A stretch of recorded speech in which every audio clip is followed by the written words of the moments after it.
ZYR 365. Rádio Catedral FM 105,9 MHz. Uma emissora da Fundação Padre Eno, Muriaé, Minas Gerais.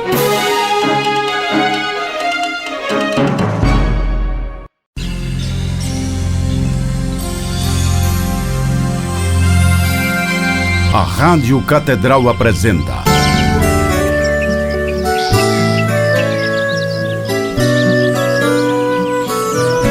Bom Dia, Mãe Terra.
Bom dia, meus caros ouvintes, paz e bem. Bom dia, Frei Gilberto, bom dia, Mateus. É um prazer estar com vocês nesta manhã de hoje. Paz e bem a todos os nossos ouvintes. Bom dia, meu irmão e minha irmã, bom dia, Farinhada, bom dia, Frei Gilberto. Com muita alegria que aqui nós estamos para mais este programa Bom Dia, Mãe Terra. Bom dia, Mãe Terra está no ar, não é mesmo? Mais uma manhã de sábado, nós aqui estamos reunidos.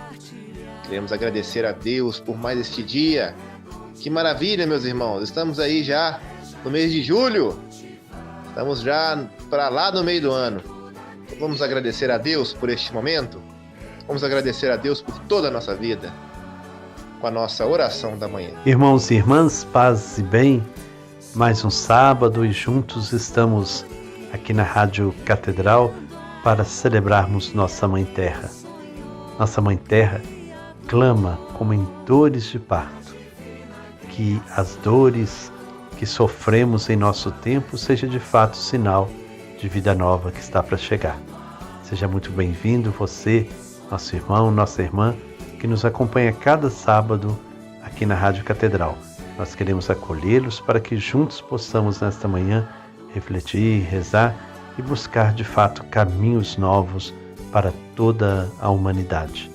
Eu sou Frei Gilberto, sou franciscano de Santa Maria dos Anjos, vivo aqui na Vila Franciscana em Belisário e estamos na paróquia Santo Antônio de Belisário, Nossa Senhora da Glória de Itamuri.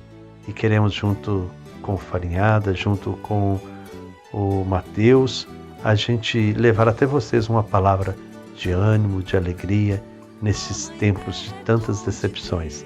Que nós possamos alimentar em nós a esperança para que busquemos um mundo melhor para todos. Sejam então todos muito bem-vindos ao nosso programa Bom Dia, Mãe Terra. Oração da manhã.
onipotente, que estais presente em todo o universo e na mais pequenina das vossas criaturas.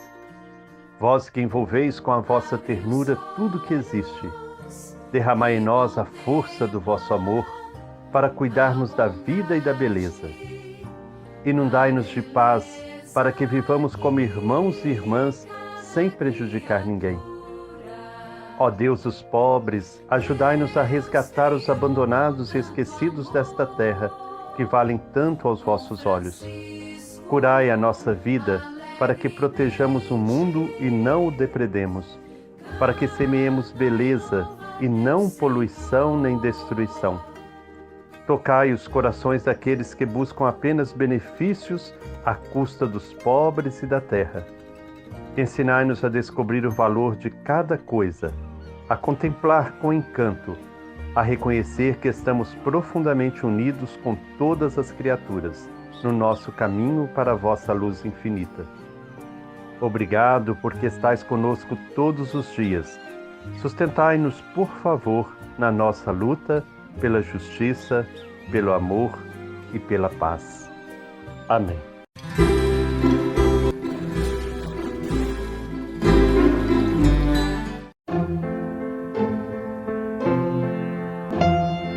Nos Passos de Francisco de Assis.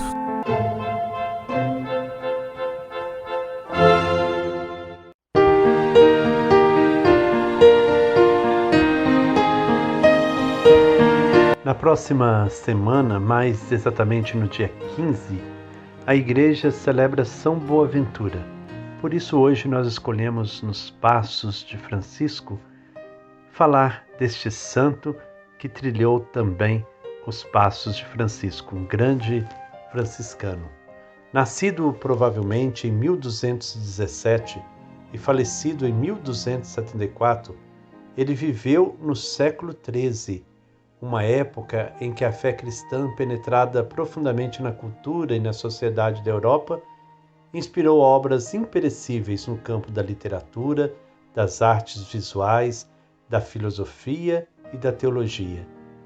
Entre as grandes figuras cristãs que contribuíram para a composição dessa harmonia entre fé e cultura, destaca-se precisamente Boaventura, homem de ação e de contemplação, de profunda piedade e de prudência no governo. Ele se chamava Giovanni di Fidanza.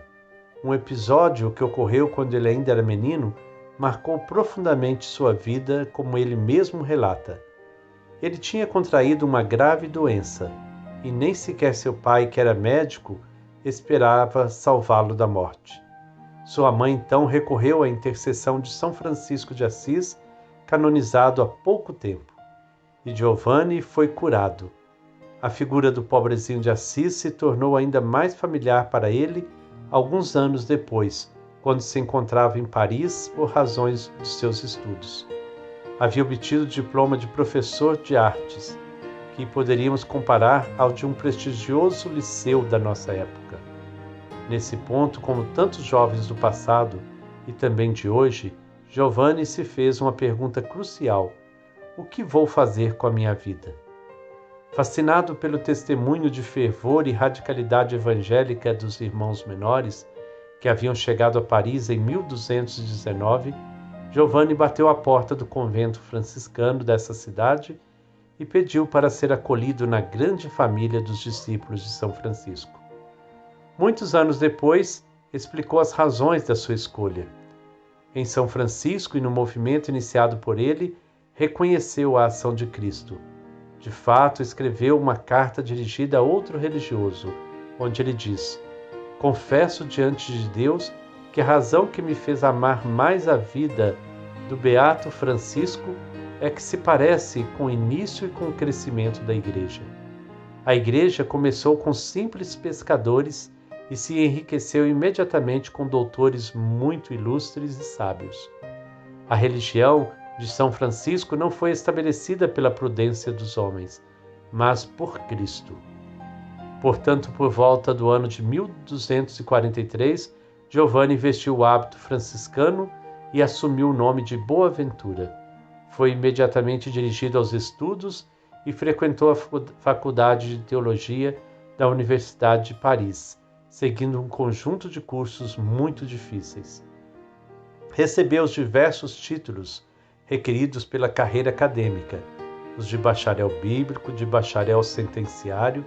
Assim, estudou profundamente a Sagrada Escritura, as sentenças de Pedro Lombardo, o manual de teologia daquela época, e os mais importantes autores da teologia.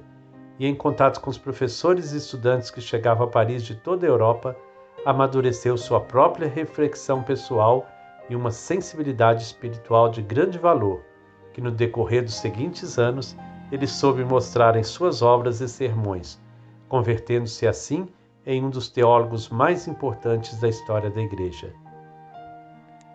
É interessante ainda a gente ouvir o que o Papa Bento XVI diz de como que Boaventura fala de Francisco de Assis. Qual é a imagem de São Francisco que surge do coração e da caneta do seu filho devoto e sucessor São Boaventura? O ponto essencial: Francisco é um alter Christus, um homem que buscou Cristo apaixonadamente. No amor que conduz à imitação, ele se conformou inteiramente com ele. Este ideal, válido para todo cristão ontem, hoje e sempre, foi indicado como programa também para a Igreja do Terceiro Milênio por João Paulo II. Este programa escrevia o Papa João Paulo II na carta Tercio Milênio, Inuente. No próprio Cristo que temos de conhecer, amar e imitar, para nele viver a vida trinitária e com ele transformar a história até sua plenitude na Jerusalém Celeste. Em 1273, a vida de São Boaventura teve outra mudança. O Papa Gregório X quis consagrá-lo bispo e nomeá-lo cardeal. Recolhamos a herança deste santo doutor da Igreja, que nos recorda o sentido da nossa vida com essas palavras. Diz São Boaventura: na terra podemos contemplar a imensidão divina através da razão e do assombro. Já na pátria celeste, onde seremos semelhantes a Deus, por meio da visão e do êxtase, entraremos na alegria de Deus. Que São Boaventura interceda por cada um de nós, que nós possamos fazer do estudo um meio de chegar a Deus, não um meio de nos tornarmos importantes, arrogantes, mas sermos servos de Deus, buscarmos o conhecimento das Escrituras, o conhecimento das ciências, para que nós possamos viver uma vida digna e tornar a vida de nossos irmãos também uma vida digna. Que São Boaventura rogue a Deus por nós.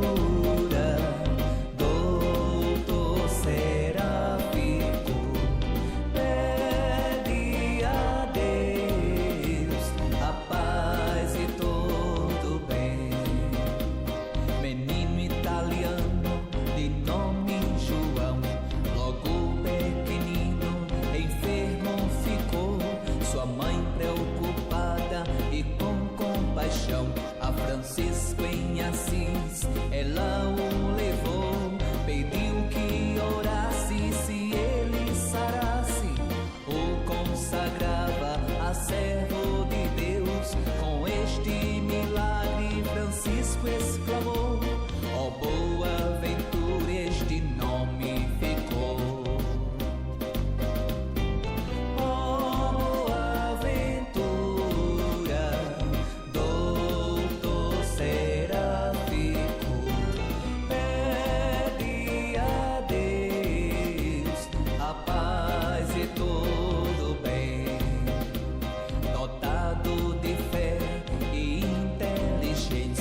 Na ordem seráfica ele ingressou, sua vida repleta de grande humildade, seu zelo apostólico santo o tornou, homem de ação e de contemplação, administrava por ter vocação. De São Francisco foi seu sucessor e até cardeal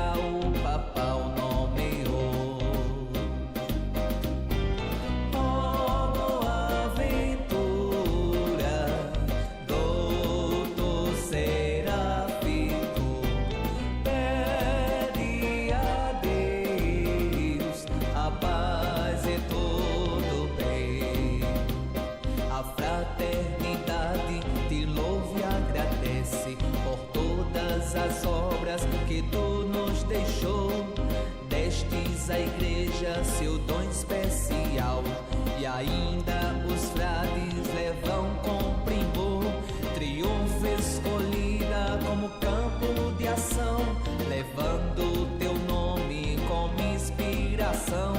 Por isso pedimos com muito amor, ó boa ventura, intercede ao Senhor.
Cultura popular,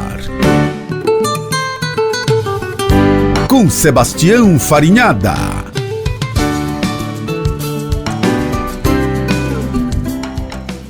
Bom dia, meus caros ouvintes, paz e bem. Prazer e alegria estar com vocês nesta manhã, mais uma manhã, né?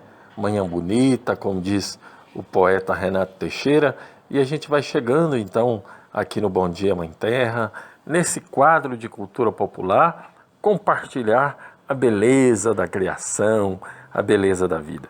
Bom dia, Frei Gilberto, bom dia, Mateus, bom dia toda a comunidade franciscana, um abraço especial à nossa amiga Penha, a Penha que nos bastidores, ela favorece, né, a nossa chegada até a casa de vocês. Então, nossa gratidão, um abraço a todos os amigos das comunidades de Muriaé, das comunidades de Belisário, de Ervália, Araponga, as pessoas que acompanham a gente em toda a região, Miradouros, Vieiras, um abraço também ao povo de Manhumirim, de Espera Feliz, sempre compartilhando com a gente dessa nossa reflexão, a importância da cultura, né? Eu tenho nesses últimos tempos observado que quando a gente fala a palavra cultura, para algumas pessoas se remete a coisa antiga, a coisa do passado. E a cultura é o presente, é o que nós estamos vivendo agora, né? O que nós aprendemos de ofícios, de saberes tradicionais, de saberes populares com os nossos antepassados, é importante a gente guardar para essa geração agora e para a geração futura, né? Eu, nesses tempos, né, aprendi mais do que nunca a importância da alimentação saudável, das plantas medicinais, tudo aquilo que a gente já havia reafirmando. Faça da sua alimentação a sua saúde, faça da sua alimentação a sua cultura. É importante para a gente valorizar esses saberes da cultura popular quando se trata da alimentação, da comida, porque quando, nos tempos mais difíceis, que os povos foram jogados a várias situações por não ter mesmo acesso a uma segurança alimentar, eles criaram algumas receitas que estão até hoje eternizadas, né? Poucas pessoas sabem como é que foi inventada a farinha de banana, como é que foi inventada a multimistura. Era coisa que os índios, né, que o povo, por não ter comida com facilidade, eles criavam dos alimentos essas farinhas para fazer como complementação alimentar. E por isso que a nossa culinária se tornou tão rica, com as farofas, né, com essas coisas gostosas que a gente vai se alimentando. Olhe para a cultura da sua comunidade, olhe para as pessoas da sua comunidade que detêm os saberes populares e os saberes tradicionais e valoriza. Valoriza porque é muito importante para as futuras gerações conhecer a mata, mas conhecer também os seus pertences, os seus valores, as raízes que ali são alimento para a gente, são alimento para os pássaros, né? São alimentos para toda a Mãe Terra, são alimento para toda a Mãe Natureza. Eu fico muito feliz de poder compartilhar com vocês esse quadro de cultura popular e falando da cultura que não é só a festa, só a dança. Tudo isso faz parte, mas o mais importante é aquilo que está guardado dentro da gente, que a gente guarda também para gerações futuras, né? Para que elas possam aprender com esse momento. E a cultura atual, hoje, nos possibilita muita coisa, acesso à internet, a uma cultura globalizada, onde nos dá muitas coisas com facilidade e às vezes a gente perde um pouco esse sentido de estar indo, vivenciando, aonde de fato há boas práticas que têm que ser celebradas. Viva a cultura popular, que é a alma do povo brasileiro, e nós vamos ouvir então a canção Manhã Bonita com Renato Teixeira, oferecendo a todos os nossos ouvintes. Essa música é uma canção linda. Na verdade, gente, só fazendo uma correção aqui, a Manhã Bonita é com Rolando Boldrin, né? Porque tem duas músicas muito parecidas nesse repertório, né? Então, a Manhã Bonita é do Boldrin, que é uma canção também que a gente canta, que a gente apresenta, e a gente quer compartilhar com vocês, então, essa canção Manhã Bonita, para os nossos ouvintes do Bom Dia Mãe Terra. Viva a cultura popular, que é a alma do povo brasileiro. Fica com Deus e até o próximo sábado, se Deus quiser.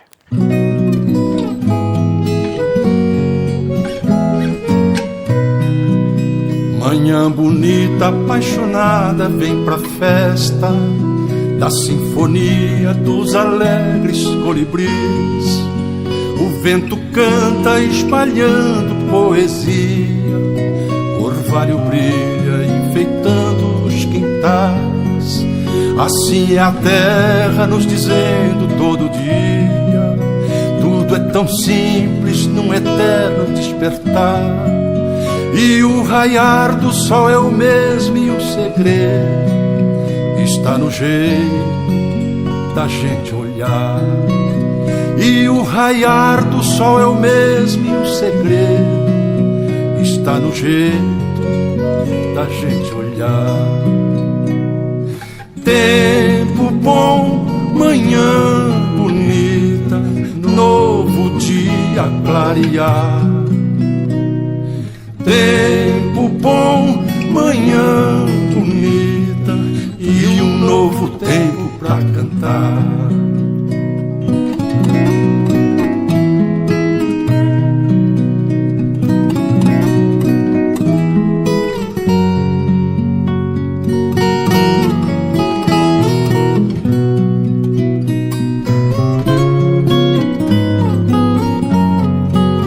Assim é a terra nos dizendo todo dia, tudo é tão simples num eterno despertar.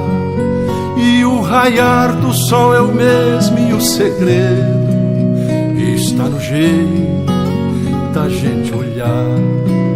E o raiar do sol é o mesmo e o segredo está no jeito da gente olhar.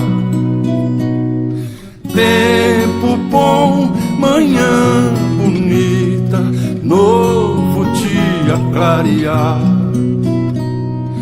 Tempo bom, manhã bonita e um novo tempo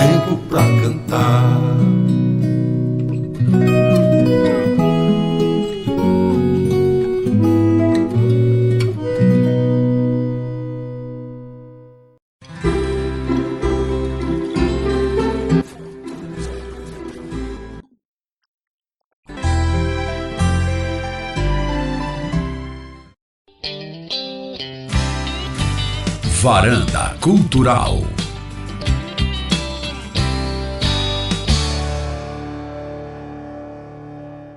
Bom dia, meus caros ouvintes, paz e bem, prazer e alegria. Estamos aqui na Catedral FM, no nosso Bom Dia Mãe Terra. E hoje a nossa Varanda Cultural recebe com muita alegria o professor Luiz Fernando, professor da Universidade Federal de Juiz de Fora, meu amigo Luiz Fernando, que eu chamo de Nando. Bom dia, professor. Muito bom dia, Farinhada, muito bom dia ao pessoal que está aí ligado na Catedral FM, no programa Bom Dia Mãe Terra, nesse quadro que tem um nome maravilhoso, Varanda Cultural, porque varanda é aquele lugar muito especial, né? Onde a gente reúne amigos e parentes, onde acontece muita conversa boa, né? Ainda mais, né, quando essa varanda é uma varanda de cultura, né? É algo que hoje no Brasil anda muito mesmo desvalorizado. Eu quero agradecer demais, né, o convite para participar do Varanda Cultural de hoje. Estou aberto aí às suas perguntas e vamos aí fazer dessa conversa algo bem positivo. Que bom, Nando, te receber aqui na nossa Varanda Cultural. Aqui nós já recebemos vários violeiros, cantadores, contador de história, poetas. E você, além de professor, também é um produtor cultural. Eu queria que você falasse um pouco do seu trabalho aqui para os nossos ouvintes, né, da nossa Varanda Cultural. Bom, Farinhada, a questão que envolve a cultura, né, é algo muito amplo, na verdade, né? Cultura é uma palavra que não diz respeito apenas à ópera, à música clássica, né? Cultura também é a festa da quermesse, cultura é o plantio do café, cultura é uma dimensão, né, muito ampla, é uma dimensão que tem a ver com arte, tem a ver com educação e tem que ter a ver com educação, né? Então, cultura tem a ver com agricultura, né? Então, cultura é uma palavra muito ampla, é algo que deva ser valorizado, né? Em todas as suas formas de expressão. E hoje não é o que está acontecendo, na verdade, né? Mas, né, nós estamos aí trabalhando por ela, né? O tempo todo na luta, trabalhando por ela, mostrando os nossos valores, nossas identidades, né? Através dessas manifestações que nós promovemos. Bom, você me chamou de produtor cultural, eu fico lisonjeado, né? Não sou um produtor cultural, vamos dizer assim, do ponto de vista de uma formação institucional, né? Na verdade, eu sou professor da Faculdade de Letras da Universidade Federal de Juiz de Fora, né? Eu participei durante alguns anos de um grupo de teatro chamado Centro de Estudos Teatrais Grupo Divulgação aqui em Juiz de Fora, que é um grupo, né, dirigido pelo professor José Luiz Ribeiro, né? E por conta desse grupo, na verdade, né, nós criamos muito em função daquilo, da minha experiência com esse grupo, nós criamos uma oficina na Faculdade de Letras, como algo que pertence à estrutura curricular da faculdade, né, uma oficina chamada Teatro na Escola. E essa disciplina, ela faz uma articulação entre educação e cultura de uma maneira muito forte, aproximando a universidade, né, da escola pública, né, fazendo aí, por meio da cultura também popular, né, um caminho de contato, de estreitamento, né, entre os vários níveis de ensino, né, porque na verdade a cultura, né, é algo que nos transforma, né, atinge, nos afeta, né? Afeta as nossas sensibilidades, né? Nos coloca questões importantes, para que a gente possa se desenvolver como sujeitos que são críticos, né? Que pensam a sociedade, que tentam promover transformações, e essas transformações podem ser feitas por meio da arte, né? Quando a cultura e a arte, né, estão contempladas nesse eixo da educação em todas as esferas de ensino, ensino superior, ensino médio, o ensino básico, né? Então, o meu trabalho exatamente hoje, pelo qual eu tenho um grande apreço, né, é por meio dessa oficina Teatro na Escola, da Faculdade de Letras da UFJF, articular, né, com a escola pública um espaço em que os alunos da Faculdade de Letras, né, vão, em tempos não pandêmicos, né, atravessam aí a cidade, vão para um bairro de periferia e estudam, né, peças de teatro, produzem peças de teatro com os alunos da escola pública da educação básica, né? Então, todos reunidos ali comigo, né, estudando textos teatrais, escrevendo peças de teatro e fazendo com que o aluno se apaixone, né, pelo texto dramatúrgico, né, que faça daquilo algo muito transformador, né? Algo que possa contribuir para que ele se torne um sujeito, um cidadão, né, que é capaz de circular socialmente, né, reivindicar direitos, né, cumprir deveres, né, se tornar um cidadão em sua plenitude. Então, acho que por meio do teatro, né, nós conseguimos promover assim mudanças incríveis, né?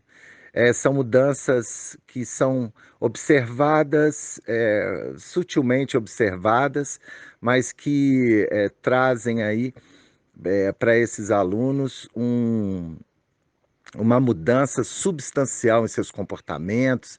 Eles se tornam sujeitos mais engajados, né? Sujeitos que pensam, né? Sujeitos que lutam pelos seus direitos, né? Então, na verdade, é isso o que certas camadas sociais, sobretudo aquelas que estão ocupando o governo, né? O governo hoje parece realmente não querer, né, que esse trabalho seja desenvolvido, porque, né, não querem cultivar, né, cultuar, né, essa formação que vai, né, possivelmente culminar, né, na verdade, na formação de sujeitos críticos, né? Então, será que o governo atual está querendo que, né, os discentes sejam transformados a ponto de terem uma posição crítica diante dos fatos, né? Isso é uma pergunta importante. Eu acho que, né, a cultura é transformadora nesse sentido e ela tem que ocupar um papel central no domínio da educação e a arte também, né, aliadas, né, com essa ponte que deva ser feita entre o ensino superior e o ensino básico, né? Eu acho isso fundamental para que nós possamos crescer juntos, né? Possamos ter uma uma forte, né, união, né, algo coletivo, e essa dimensão do coletivo que nós tentamos desenvolver ali no trabalho no teatro na escola, né, com o teatro na escola, porque essa dimensão coletiva da força do grupo deve e tem que prevalecer democraticamente, né, é, em detrimento das posições muito individualistas, né? Então, é por aí que a gente orienta o nosso trabalho nesse sentido. Muito bom te ouvir, Nando, ouvir essa história, o seu envolvimento com a arte. O que você apresentaria para a gente? Eu sei de uma peça, né, que você está trabalhando, inclusive eu estou participando dela. Eu queria que você falasse um pouco dessa peça, fizesse uma narrativa, né, de um quadro desse trabalho lindo e maravilhoso para todos os nossos ouvintes. Então, Farinhada, quando a pandemia se instaurou, nós, professores universitários e muitos professores de outras esferas de ensino não pararam de trabalhar, não. Embora os alunos não estivessem, né, presencialmente nas escolas, nós continuamos de nossas casas né, dando sustentação, né, às nossas instituições de ensino, né, trabalhando nos bastidores, né, de uma forma muito intensa, né? E, bom, quando a pandemia se instaurou, eu e os alunos da Faculdade de Letras, unidos ali afetivamente, né, numa equipe de apoio, né, vamos dizer assim, formada, para que a gente pudesse também, né, lidar com essa situação toda, né, foi a forma que nós encontramos de lidar, né, com essa situação no primeiro momento, foi por meio da criação, né? Num cenário de destruição, a gente optou por criar ainda assim, né? Então, a criação, né, que nos coube ali, até no sentido de pensarmos um futuro de retorno às aulas presenciais, a gente começou a se mobilizar para construir, né, já elaborar, né, projetos a serem desenvolvidos, né, quando do retorno às aulas presenciais com todo mundo vacinado, né? A expectativa era e é essa ainda, né? Bom, enfim, naquele momento a gente sentou e fez um estudo amplo de cultura popular, né? De ditos populares, né? Literatura oral, né? Fizemos um estudo profundo e isso nos trouxe, né? A gente se baseou nesse estudo para criar uma peça de teatro que se chama A Morte Não Tem Que Morrer. É uma comédia de recomeço de mundo. Criamos essa peça com esse nome muito curioso, né? Que história é essa?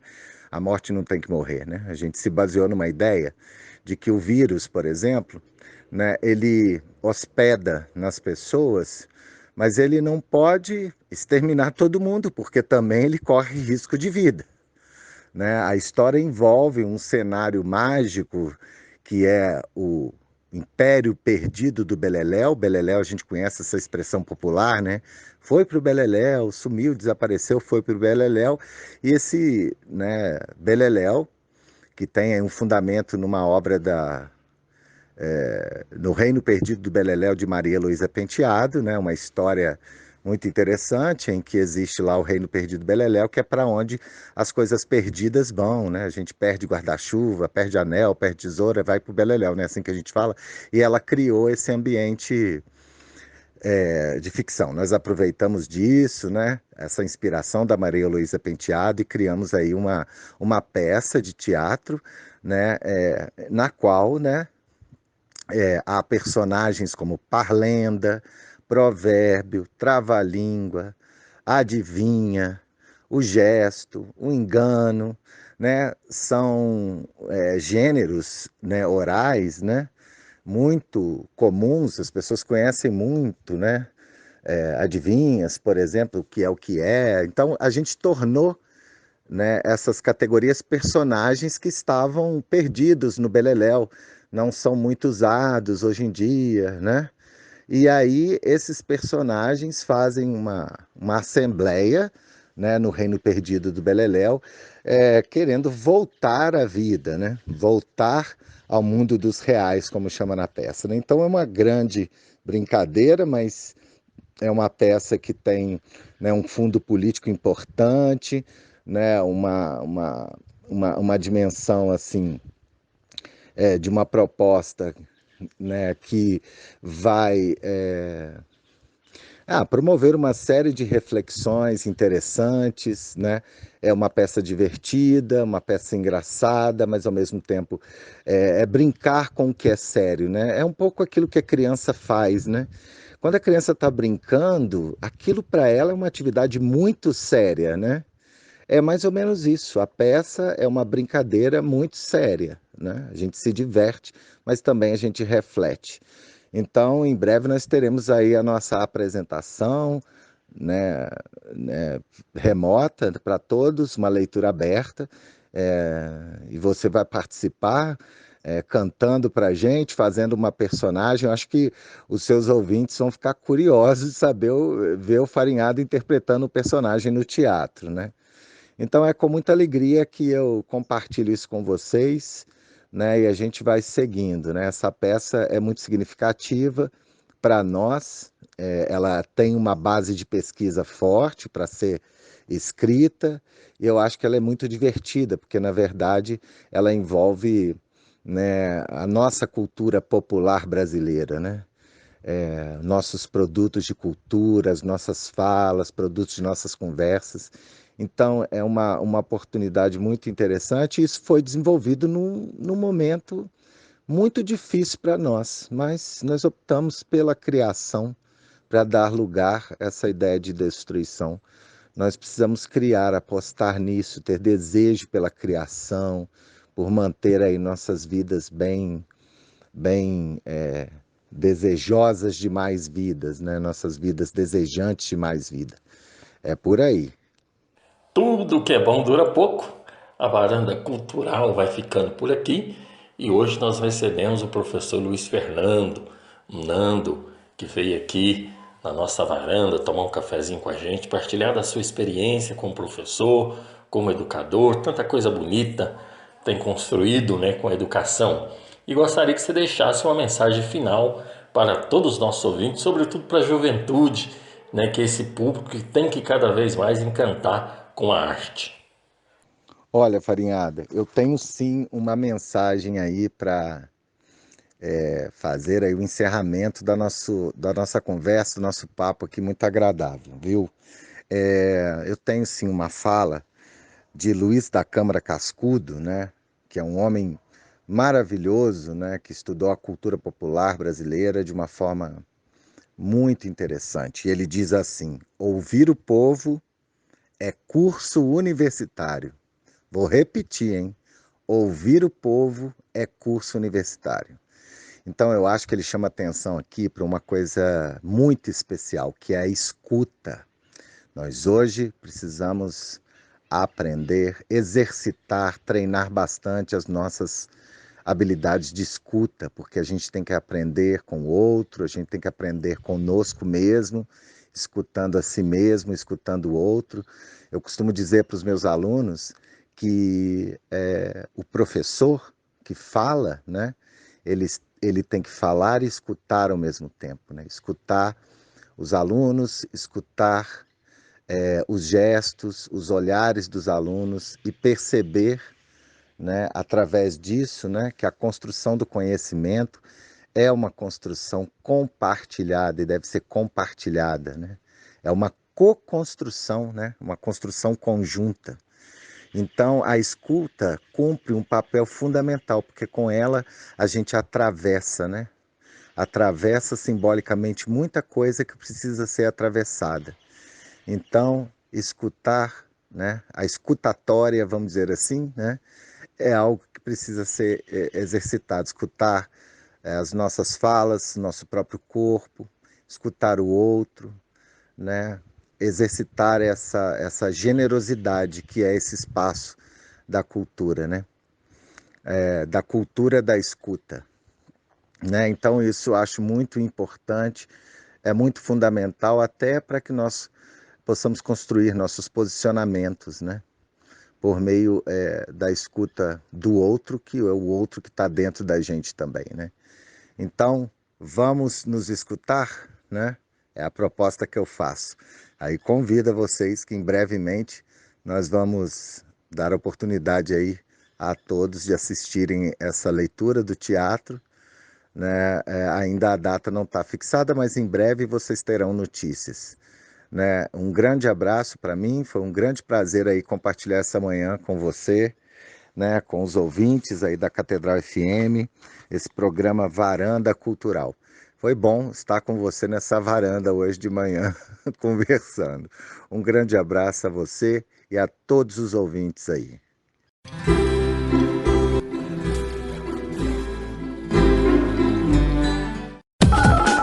Entrevista da semana. Irmãos e irmãs, ouvintes da Rádio Catedral, hoje nós temos a alegria de acolher aqui no nosso programa uma grande companheira aí de lutas, uma pessoa comprometida com a transformação social, que tem vivido a sua fé no cuidado, no serviço aos outros, no serviço à vida, à nossa Mãe Terra. É a Gilcilene Mendes, que já esteve conosco outras vezes aqui no nosso programa. Ela é de Miradouro e eu a convidei para estar conosco hoje para falar um pouco da Cáritas. A Cáritas Diocesana de Leopoldina realiza hoje em Miradouro a sua Assembleia Eletiva. Então, Gilcilene, seja muito bem-vinda ao programa Bom Dia Mãe Terra. Gilcilene, fale um pouco da Cáritas para a gente. O que é a Cáritas? Muita gente às vezes apenas ouviu falar da Cáritas ou às vezes não sabe o que é a Cáritas. O que é a Cáritas Diocesana? Bom dia, Frei Gilberto. Bom dia a todos os ouvintes do programa Bom Dia Mãe Terra. É muito bom estar aqui hoje, hoje que é dia 10 de julho de 2021, e falar um pouco sobre a Cáritas. A Cáritas Diocesana de Leopoldina, ela foi fundada em julho de 2001.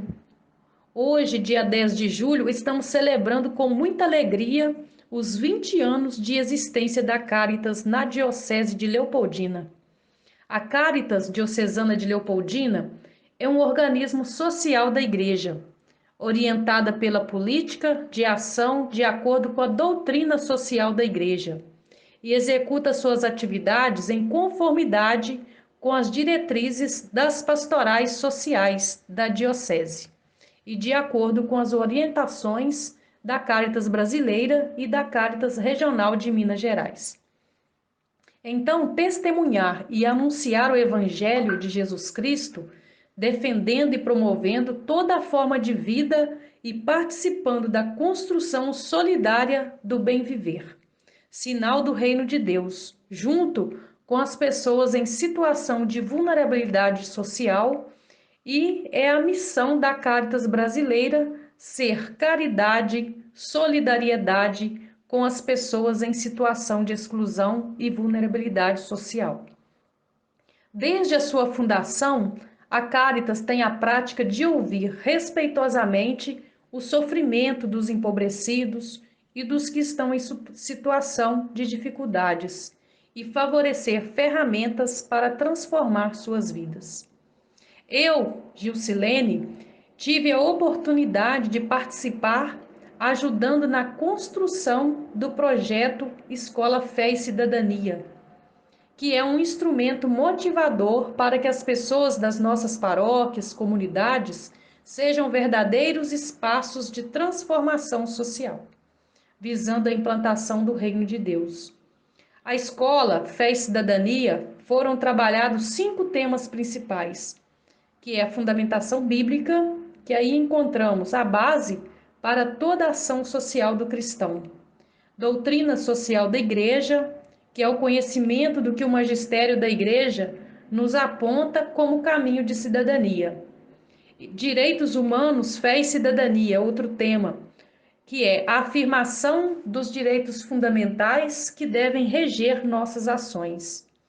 Análise de conjuntura, outro tema, orienta sobre uma boa leitura da realidade. E, por fim, bem viver e ecologia integral, que são indicações para um novo modo de vida e de cuidado para com a criação. Então, esse foi um trabalho, que foi criado pela Cáritas Diocesana de Leopoldina e está em processo, de formação. Ele continua, é um processo de formação permanente da nossa diocese. E nesse momento de crise, em todos os sentidos agravada pela pandemia do Covid-19, a Rede Cáritas vem realizando a ação solidária emergencial através da campanha Tempo de Cuidar, que é através de arrecadação de kits de higiene, roupas, cobertores e alimentos para o combate à fome para milhares de famílias. Ao seu ver, quais são os maiores desafios para o trabalho da Cáritas aqui na nossa região da Diocese de Leopoldina? Frei Gilberto, os maiores desafios para desenvolver o trabalho da Cáritas é formar mais lideranças, voluntários que topam assumir o compromisso dessa ação solidária e profética. Somos poucos para atender muitas demandas, principalmente nesse momento tão difícil que estamos passando. Gilcilene, quero agradecer muito então a sua participação e deixa um convite para as pessoas, para os nossos ouvintes, como que eles podem participar, podem conhecer melhor os trabalhos da Caritas, sendo um organismo da nossa igreja? Como que nós podemos participar também mais ativamente como voluntários da Caritas? Com as palavras do Papa Francisco, pedimos: Senhor, tornai-nos sob o vosso poder e a vossa luz, para proteger cada vida, para preparar um futuro melhor, para que venha o vosso reino de justiça e paz, amor e beleza. É com muita alegria que eu quero agradecer a Deus pela oportunidade de celebrar junto com o Frei Gilberto no programa Bom Dia Mãe Terra. Também hoje estamos reunidos em Miradouro para a nossa Assembleia Eletiva e comemorando os 20 anos da Caritas Diocesana de Leopoldina. Então, é muito bom estarmos juntos, com o Frei Gilberto, com a Santinha, o Júlio Monerati, o Valdeci Campos, o Valdeci Roseno, o nosso presidente que esteve conosco nos últimos anos e entrega hoje com muita maestria toda a sua dedicação para com a Caritas. Agradeço também aos que passaram por aqui durante todos esses anos, que foram responsáveis pela vida da Caritas. Que vejo falar o Padre Sebastião, hoje está em Juiz de Fora, Padre Marcos, que hoje está em Visconde do Rio Branco, a toda a diretoria, o Reinaldo, a Cida, a irmã Tomelina, a Lucelena, a Santinha, o Genilson, que também passou por aqui. Agradecer também ao Samuel e à Ana Cristina, da Caritas Regional BH, que sempre esteve contribuindo conosco. Agradeço e peço a Deus pela vida de todos esses, para que continuem contribuindo com a missão evangelizadora, solidária e fraterna. E viva os 20 anos da Caritas de Leopoldina.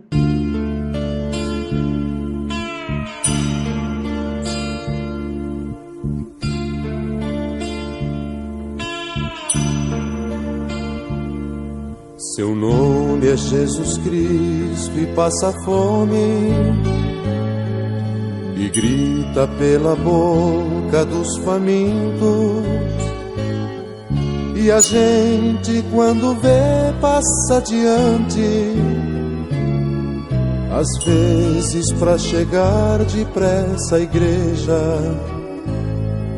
Seu nome é Jesus Cristo e está sem casa e dorme pelas beiras das calçadas.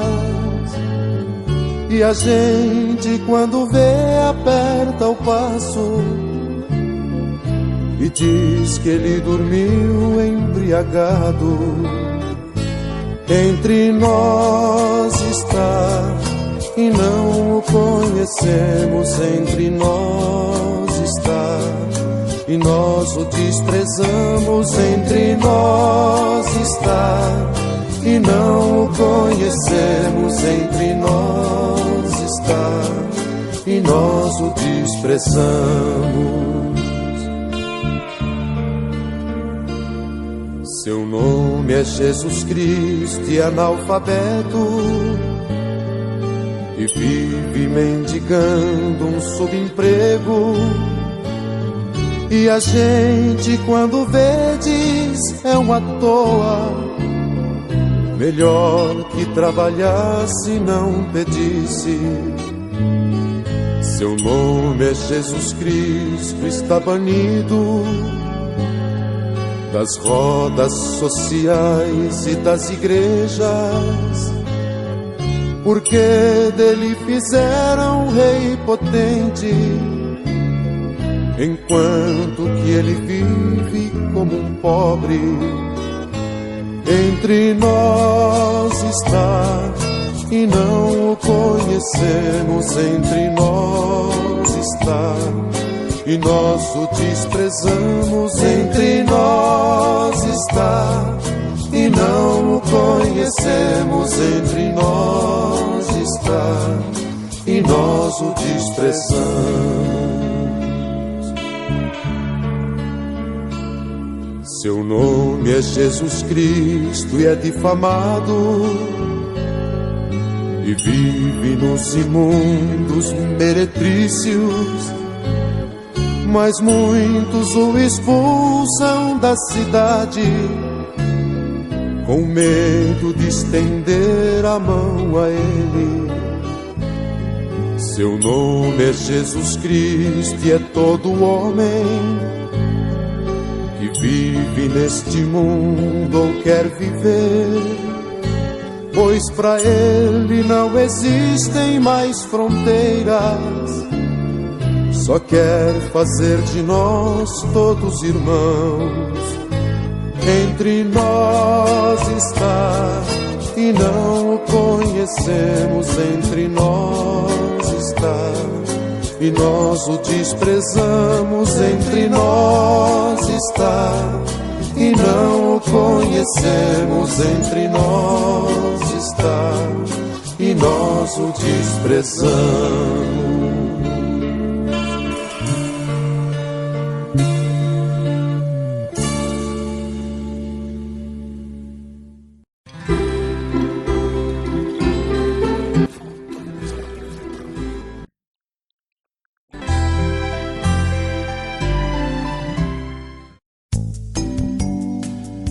Laudato Si, com Francisco, cuidando de nossa casa comum.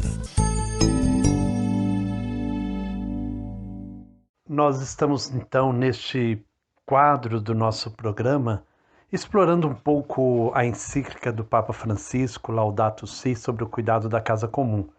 Nós estamos vendo a cada semana uma palavra desta Laudato Si que nos chama atenção, no abecedário da Laudato Si. No primeiro programa nós vimos sobre o A de água, no segundo B de beleza e hoje C de conversão. O Papa nos chama a uma conversão ecológica.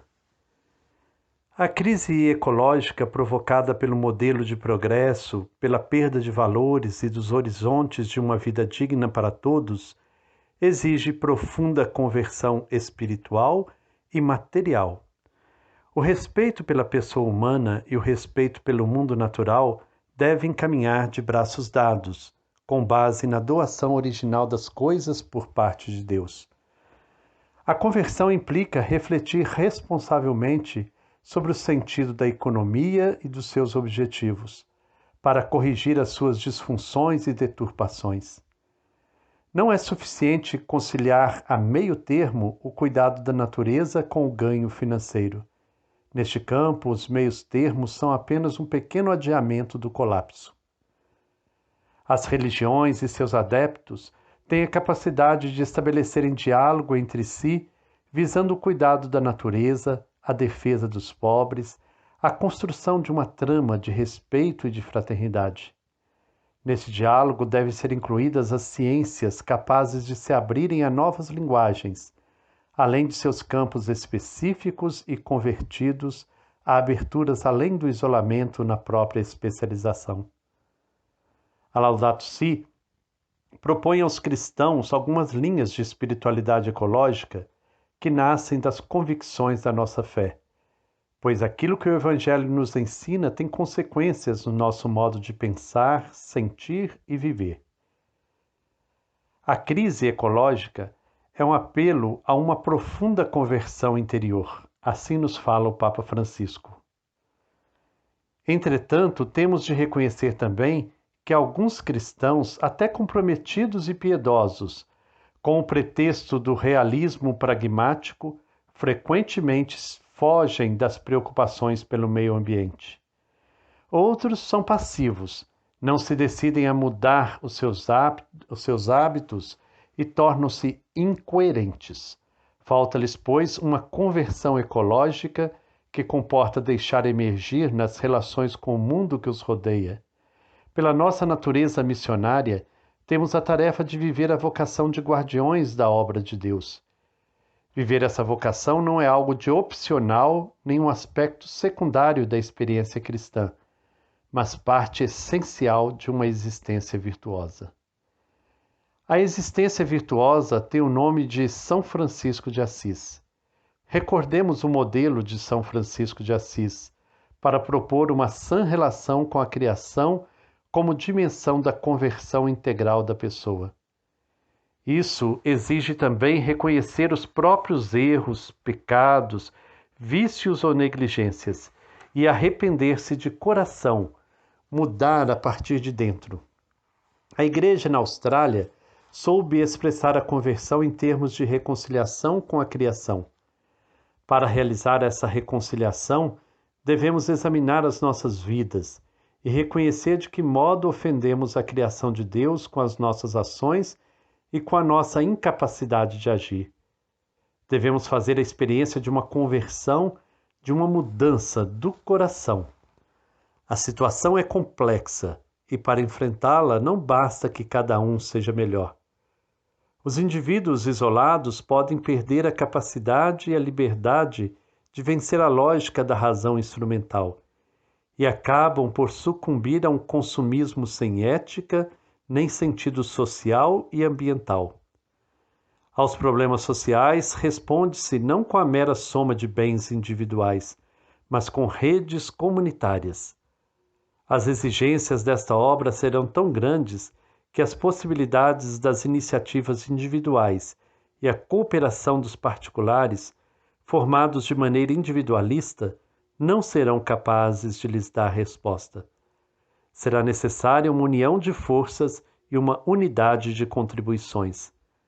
A conversão ecológica que se requer para criar um dinamismo de mudança duradoura é também uma conversão comunitária. Esta conversão comporta várias atitudes que se conjugam para ativar um cuidado generoso e cheio de ternura. Em primeiro lugar, implica gratidão e gratuidade, ou seja, um reconhecimento do mundo como dom recebido do amor do Pai, que consequentemente provoca disposições gratuitas de renúncias e gestos generosos, mesmo que ninguém os veja nem agradeça. Implica ainda a consciência amorosa de não estar separado das outras criaturas, mas de formar os outros seres do universo, com eles uma estupenda comunhão universal. O crente contempla o mundo não como alguém que está fora dele, mas dentro, reconhecendo os laços com que o Pai nos uniu a todos os seres. Além disso, a conversão ecológica, fazendo crescer as peculiares capacidades que Deus deu a cada pessoa, leva-o a desenvolver a sua criatividade e entusiasmo para resolver os dramas do mundo, oferecendo-se a Deus como sacrifício vivo, santo e agradável. Não vê a sua superioridade como motivo de glória pessoal, nem de domínio irresponsável, mas como uma capacidade diferente que, por sua vez, lhe impõe uma grave responsabilidade derivada da sua fé. Várias convicções da fé cristã ajudam a enriquecer o sentido de tal conversão, como, por exemplo, a consciência de que cada criatura reflete algo de Deus e tem uma mensagem para nos transmitir, ou a certeza de que Cristo assumiu em si mesmo este mundo material e agora ressuscitado, habita no íntimo de cada ser. E ainda o reconhecimento de que Deus criou o mundo, inscrevendo nele uma ordem e um dinamismo que o ser humano não tem o direito de ignorar. O Papa Francisco convida todos os cristãos a explicitar essa dimensão da sua conversão, permitindo que a força e a luz da graça recebida se estendam também à relação com as outras criaturas e com o mundo que os rodeia, e suscite aquela sublime fraternidade com a criação inteira que viveu de maneira tão elucidativa São Francisco de Assis. Que nós possamos, então, passar verdadeiramente por esta conversão necessária, uma conversão ecológica.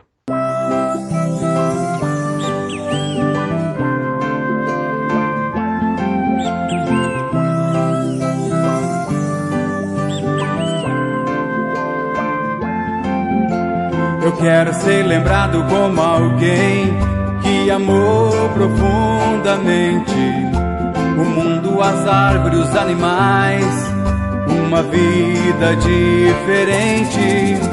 Eu quero ser lembrado como alguém que amou profundamente o mundo, as árvores, os animais, uma vida diferente. bom dia sol, bom dia passarinho, bom dia dia, bom dia meu irmão. Seja bem-vindo, você é o nosso convidado. Viver em paz, viver em comunhão. Bom dia sol, bom dia passarinho, bom dia dia, bom dia meu irmão. Seja bem-vindo, você é o nosso convidado. Viver em paz, viver em comunhão.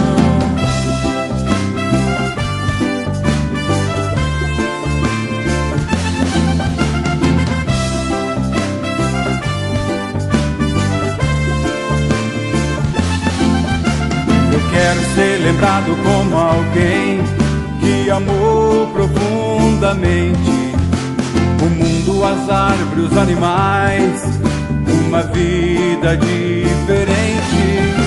Eu quero ser lembrado como alguém que amou profundamente o mundo, as árvores, os animais, uma vida diferente. Bom dia sol, bom dia passarinho, bom dia dia, bom dia meu irmão. Seja bem-vindo, você é o nosso convidado. Viver em paz, viver em comunhão. Bom dia sol, bom dia passarinho, bom dia dia, bom dia meu irmão. Seja bem-vindo, você é o nosso convidado. Viver em paz, viver em comunhão.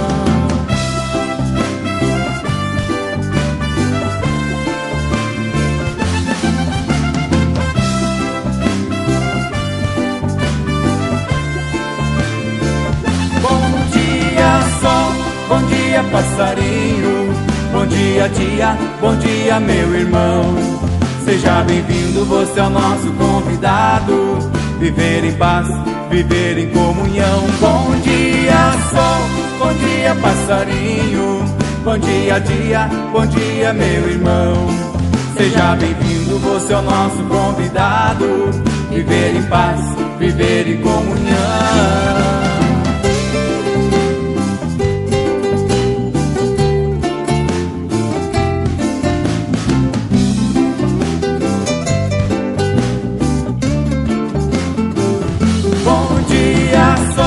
Bom dia passarinho, bom dia dia, bom dia meu irmão. Seja bem-vindo, você é o nosso convidado. Viver em paz, viver em comunhão. Eu quero ser lembrado como alguém que amou profundamente.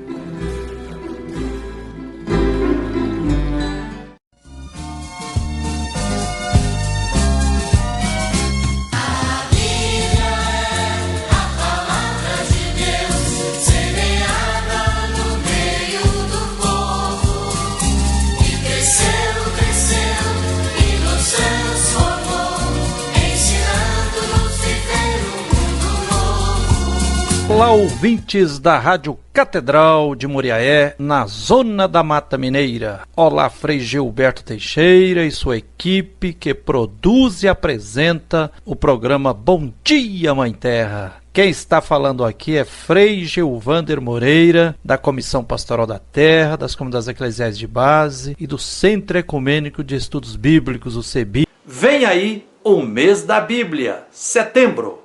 Por quê e para quê? Porque dia 30 de setembro é dia de São Jerônimo, que nasceu em 342 e morreu e ressuscitou no ano de 420 da era cristã. São Jerônimo, o tradutor da Bíblia para o latim, a Vulgata, um dos pilares da patrística. Jerônimo colocou a Bíblia na linguagem do povo, o latim. Setembro é mês da Bíblia também porque, com a opção pelos pobres e a Dei Verbum, um dos ótimos documentos do Concílio Vaticano II, a leitura da Bíblia a partir dos pobres, de forma comunitária, militante, ecumênica e macroecumênica e transformadora, foi incentivada e vem sendo feita há 50 anos. Inicialmente, com o Dia da Bíblia, e sucessivamente Tríduo Bíblico, Semana Bíblica e assim, pouco a pouco, setembro se tornou o mês da Bíblia. Em 2021, a carta do apóstolo Paulo aos Gálatas foi o livro bíblico escolhido para iluminar nossa caminhada no mês da Bíblia. Não esqueçam os pobres e sejam livres. Eis duas colunas mestras imprescindíveis na carta do apóstolo Paulo aos cristãos e cristãs da região da Galácia. Gálatas. A utopia é construir uma sociedade de pessoas livres e libertadas, e a condição é cuidar bem dos pobres e defendê-los de toda e qualquer relação social que cause empobrecimento. Assim como Jesus não nasceu Cristo, mas tornou-se Cristo, o apóstolo Paulo não nasceu discípulo de Jesus Cristo e do seu evangelho. Aliás, Paulo nasceu Saulo, se tornou perseguidor de cristãos antes de se converter ao evangelho de Jesus Cristo e de se tornar um dos melhores e maiores apóstolos no meio das primeiras comunidades cristãs. Após estudar muito e se tornar um intelectual orgânico na convivência com o povo escravizado fora da Palestina, o apóstolo Paulo passou por um profundo processo de adesão ao evangelho de Jesus Cristo, que durou muito tempo. Enfrentou noites escuras e desertos, foi para a Arábia, muita incompreensão, perseguição e, por fim, foi martirizado, segundo a tradição da igreja, identificando-se radicalmente com Jesus Cristo. Dizia Paulo: não sou eu que vivo, mas é Cristo que vive em mim. Condenado à pena de morte pelos podres poderes da religião institucional, da política imperial e de um modelo econômico escravocrata. Ao longo da vida, Paulo se transfigura de judeu perseguidor contumaz das primeiras comunidades cristãs a apaixonado missionário de Jesus Cristo e do seu evangelho. Paulo se descobriu chamado por Deus, nosso Pai, desde o ventre materno, assim como o profeta Jeremias e outros profetas e profetisas. Ele descobriu a vocação de ser apóstolo dos gentios, considerados pagãos. Paulo aprendeu a amar radicalmente as pessoas das comunidades fundadas ou animadas por ele, como a mãe que, por amor, enfrenta as dores de parto, pois sabe que gerará um filho, uma filha muito amado, amada. Meus filhos, sofro novamente como dores de parto, até que Cristo esteja formado em vocês, dizia o apóstolo Paulo. Inserida no Segundo Testamento, após a carta aos Romanos, após a primeira e segunda carta aos Coríntios, a carta aos Gálatas, com 6 capítulos, não é menos importante e nem menos eloquente que nenhuma outra carta paulina, endereçada não apenas a uma comunidade, mas há várias. Gálatas foi escrita por um Paulo profundamente indignado e irado diante das calúnias e ataques que intrusos, falsos irmãos, lhe desferiam pelas costas no meio das comunidades da região da Galácia, alegando que ele não era apóstolo, que inclusive os não-judeus deveriam se circuncidar e cumprir a lei judaica, como condição para participar das comunidades cristãs. Essas acusações e questionamentos ao seu evangelho anunciado não afetavam apenas Paulo, mas, caso não fossem desmascarados, podiam implodir as comunidades cristãs que se inspiravam no ensinamento e testemunho de Paulo, em contexto de diversas tendências na evangelização que vinham desde a briga entre Paulo e Pedro em Antioquia, por causa do conflito com falsos irmãos. Gálatas é carta de resistência e de luta contra os ataques que afetavam as bases da vida em comunidade e da luta pela superação de relações sociais escravocratas e busca conquistar condições objetivas que viabilizem a construção de relações sociais de liberdade, de equidade e de respeito à dignidade da pessoa humana.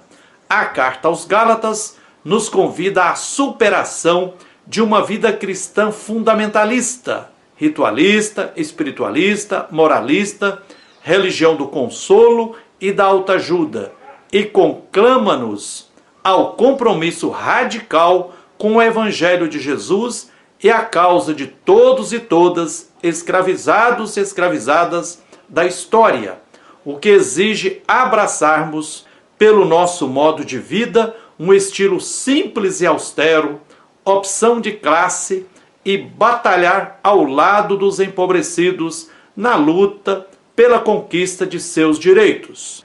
Terra, teto, trabalho com salário justo, meio ambiente sustentável e superação de todos os preconceitos e discriminações. O apóstolo Paulo reivindica sua condição de apóstolo na controvérsia com os falsos irmãos, ao tratar um debate intracristão. Em Gálatas, Paulo não está defendendo o evangelho de Jesus Cristo diante de judeus, seguidores do judaísmo, mas está indignado com falsos irmãos que se dizem também seguidores de Jesus Cristo. Paulo se sentia apóstolo autorizado diretamente por Jesus Cristo e por Deus, que ele compreendia como nosso Pai e como quem ressuscitou Jesus Cristo, que é o Senhor de nossas vidas. Afirmar Jesus Cristo como Senhor, Kyrios em grego, é algo tremendamente subversivo e revolucionário, pois Senhor no Império Romano era o imperador divinizado. Sustentar que Senhor de nossas vidas é Jesus Cristo, aquele fora da lei, transgressor e subversivo, condenado à morte pela pena mais execrável, a crucifixão, era cutucar com vara curta o divinizado imperador romano e assumir o risco de sofrer a mesma condenação do Galileu Jesus. Paulo é elo vivo de um movimento comunitário de resistência. Eu e todos os irmãos que estão comigo são os autores da Carta aos Gálatas. Segundo Paulo, Jesus não quis nos tirar do mundo, mas do mundo mau, ou seja, de um mundo com relações sociais escravocratas e alienadoras. Paulo abomina a ideia de vários evangelhos, como se fosse possível moldar o evangelho de Jesus Cristo segundo interesses de classe e domesticá-lo para justificar posturas hipócritas e cúmplices de relações sociais de opressão. As comunidades cristãs não podem se reduzir a um grande guarda-chuva que abriga gregos e troianos, opressores e oprimidos, cada uma com um tipo de religiosidade que lhe agrada. Esse relativismo é fulminado pelo apóstolo Paulo.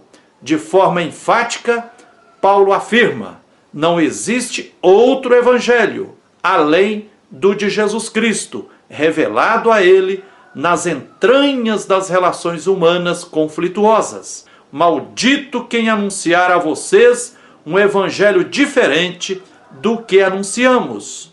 Paulo faz perguntas inquietantes. Busco a aprovação dos homens ou de Deus? Procuro agradar aos homens? É claro que aqui Paulo não se refere a todo e qualquer homem, toda e qualquer pessoa humana, mas certamente não busca a aprovação dos homens de poder, dos que sustentam e reproduzem relações sociais escravocratas. Paulo também não aceita adocicar o Evangelho de Jesus Cristo para agradar aos homens, seja os que estão no poder, seja o povão alienado e escravizado. Levemos a sério a exortação do apóstolo Paulo aos Gálatas. Não esqueçam os pobres e sejam livres. É isso aí, que a luz e a força divina continue nos guiando, nos inspirando e nos protegendo na luta por direitos, na luta por tudo que é justo. Deus é bom, nos ensina a viver, nos revela o caminho.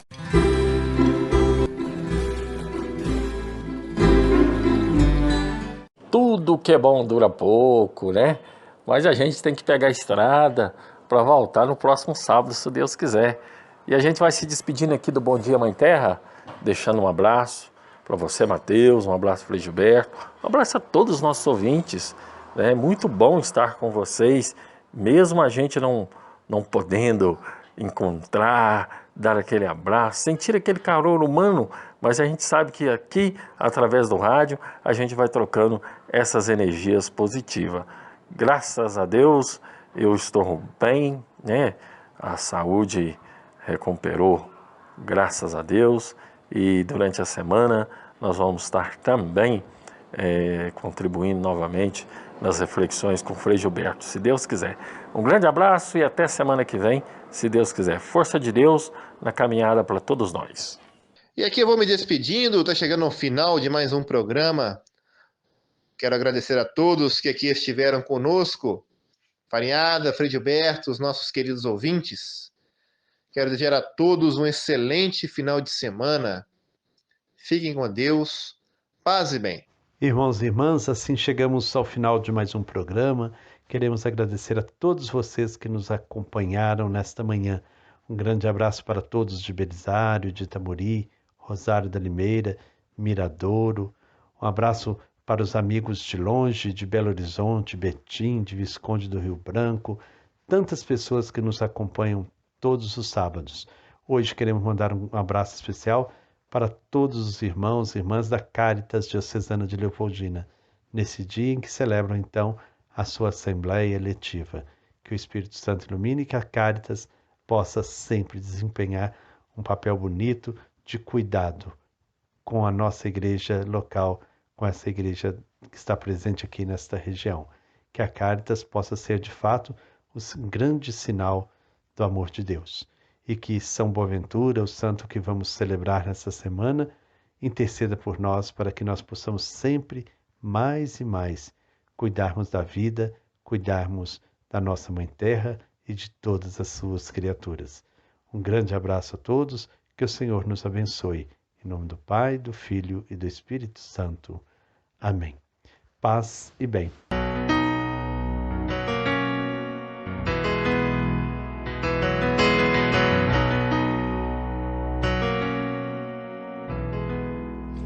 Depende de nós, quem já foi ou ainda é criança, que acredita ou tem esperança, quem faz tudo pro mundo melhor. Depende de nós, que o circo esteja armado, que o palhaço esteja engraçado, que o riso esteja no ar, sem que a gente precise sonhar.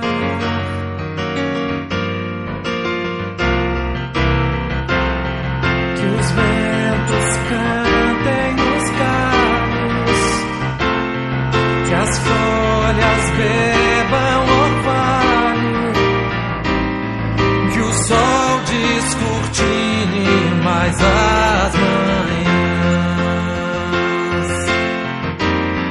Depende de nós,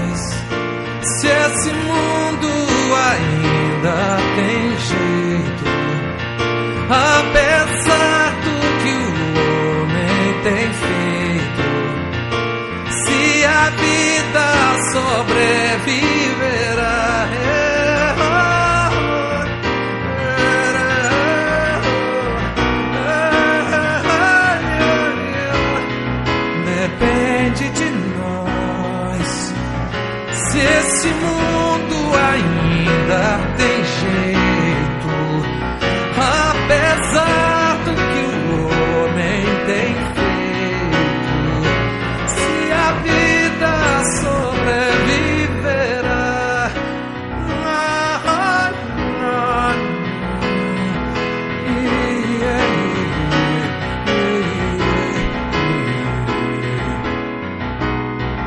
depende de